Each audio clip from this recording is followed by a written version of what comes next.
Hello, my name is George. This is GLLR Cars. Today I'm taking a drive and wanted to talk about a topic related to the power and the power delivery of a car, specifically horsepower versus torque.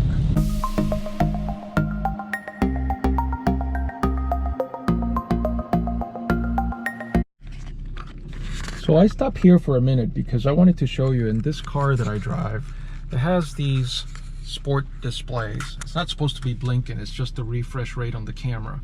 But the car has the ability to show horsepower in a gauge and torque. So as you can see, the foot-pounds of torque on the right and then the horsepower on the left.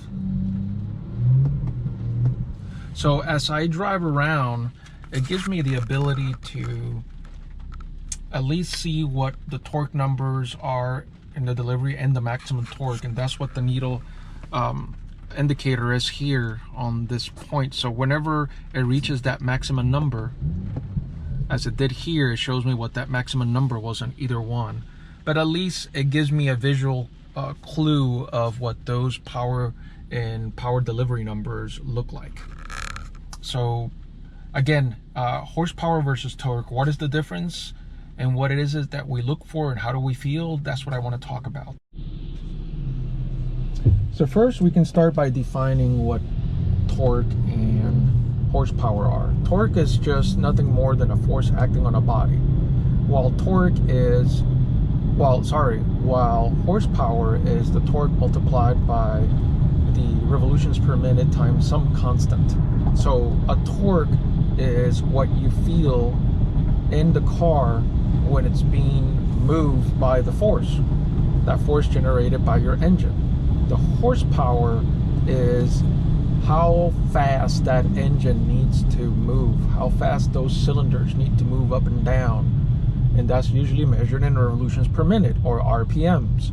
So usually a car that requires a lot of RPMs to push that car usually feels like it has a higher end torque versus a car that normally doesn't require you to rev it up really high for it to feel that force of pushing it. That force, by the way, being that acceleration that you feel when you punch the car. So the opposite effect would be a low end torque, and low end torque is common on trucks. Usually diesel engines have a lower end torque. You don't need to rev them up very high for it to be able to push, and therefore is ideal for towing.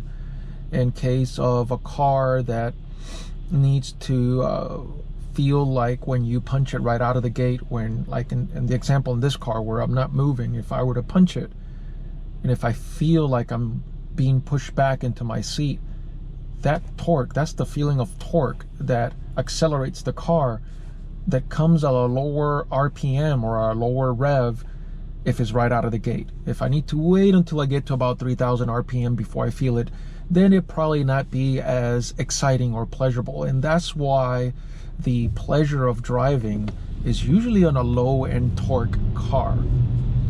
Here's an interesting fact.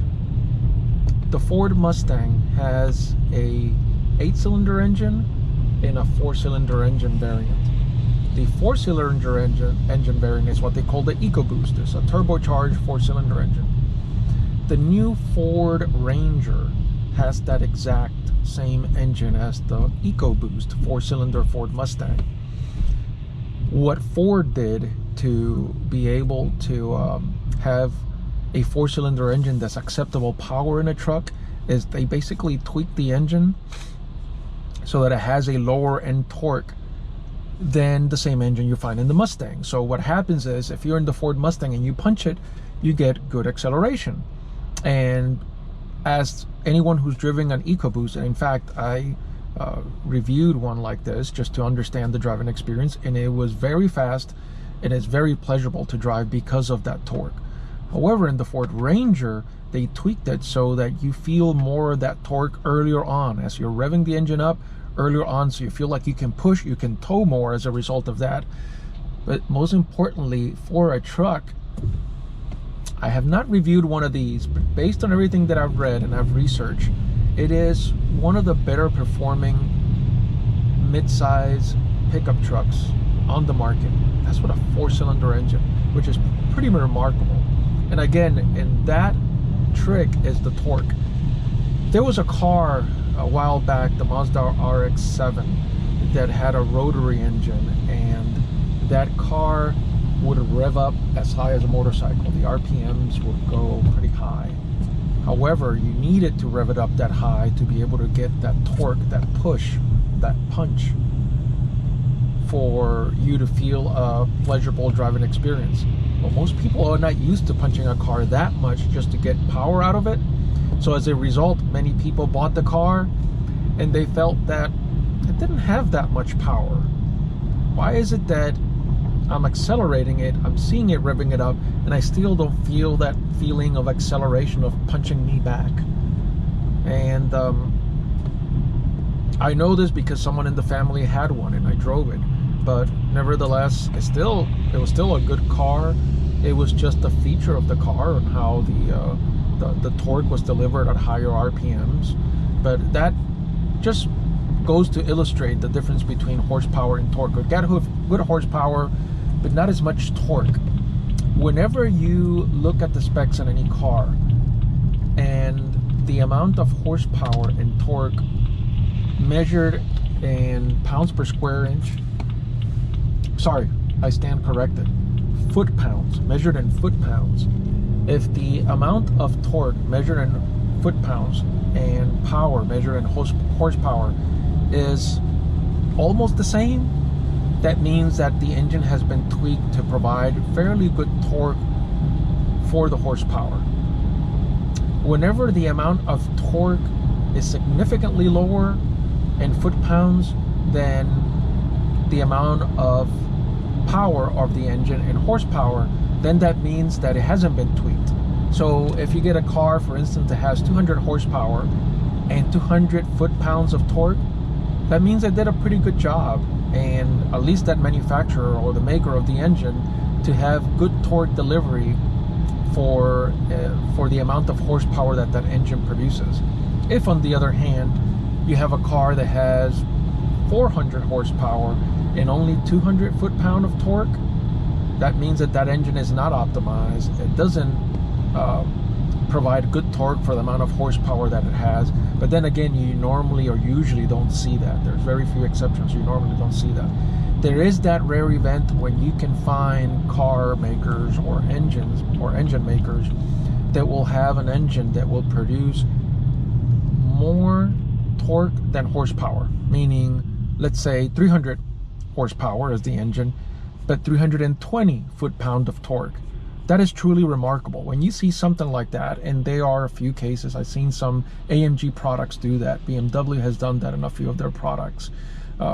The Chevy Corvette has done that, at least the C7. You've seen some of those that they did a good job of tweaking that engine. And what are you to expect is look at that torque number. Anytime that you have a light car with at least 300 foot-pound of torque, it's going to be very punchy.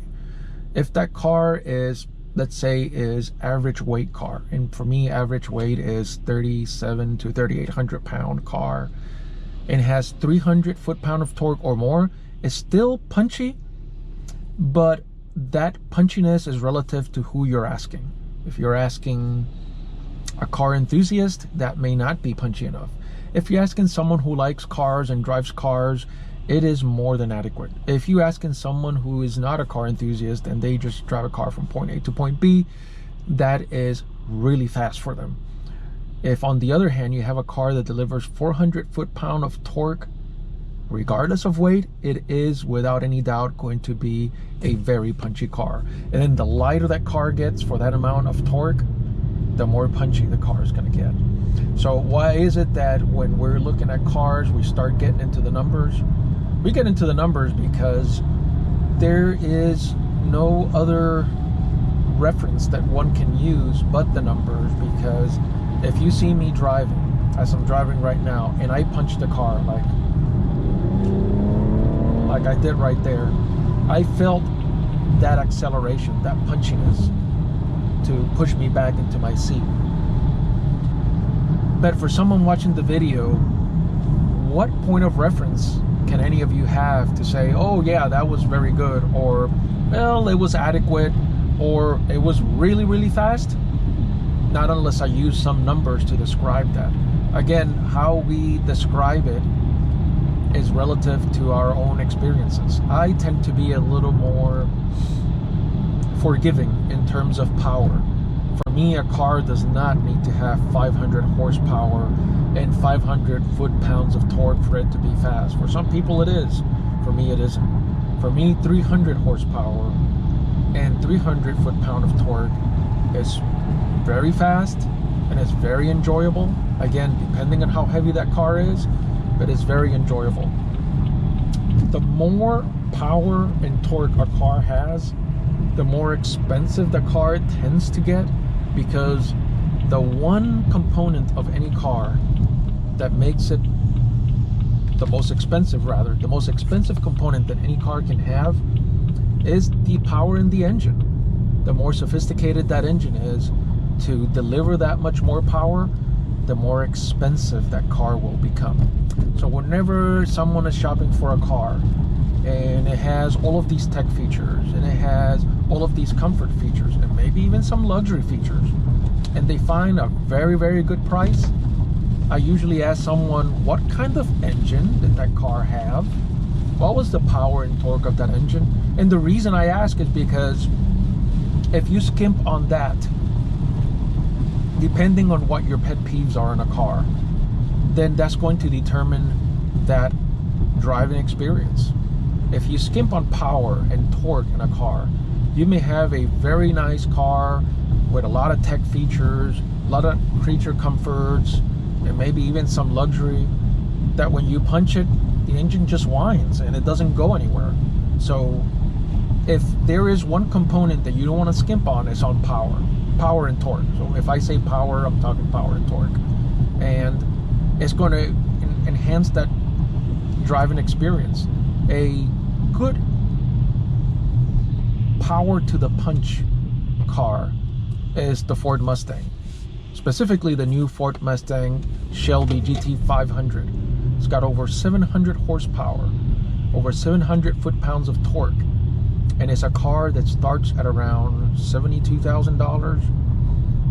That is an extremely good value for a car. So some other cars don't deliver that, and again, that's a very good example of a good power to price ratio. Then some of you may say, well, the Mustang may not have the creature comforts and luxury of some other car maker. That is true. So that's where we make the decision. So what are those things that we like to spend our money on? Is it luxury? Is it features? Is it tech? Is it power? Is it all of the above? There is somewhat of a compromise when we look at a car that we want. If we could get everything, of course we would get everything.